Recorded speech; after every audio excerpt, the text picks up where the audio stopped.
All right, we are back. And one of the other cool things we could do, and we'll do this kind of quickly, is rotation matrices. So in a rotation matrix, we can kind of specify and rotate essentially our coordinate system.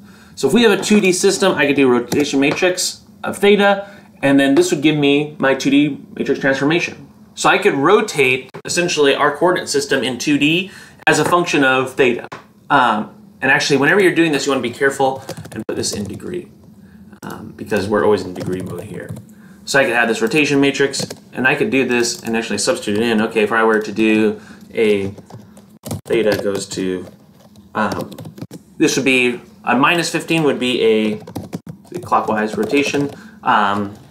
Positive is counterclockwise rotation. So I could use this rotation matrix to rotate my set of vectors, tensors, all those good things. I could also do very general kind of values as well. So I could look at a rotation matrix in 3 dimensions. So I could look at this. So I could do a 3D rotation matrix. Here we go. Let's do matrix form.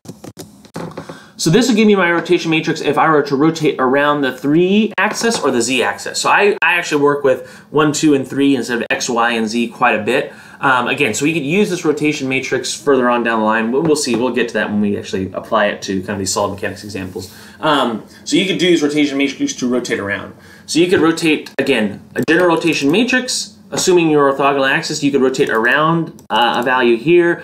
You can rotate around a specific vector set. You could rotate around a point. There's lots of values that correspond to this. But one of the cool things is, if I have a rotation matrix, they're orthogonal. So if I look at the inverse minus the transpose, that will give me this basically 0, 0, 0. They're orthogonal. Additionally, my determinant must be equal to 1. So these are kind of properties of rotation matrices that make it very, very unique and kind of particularly special. So, and you can kind of see that and prove that here.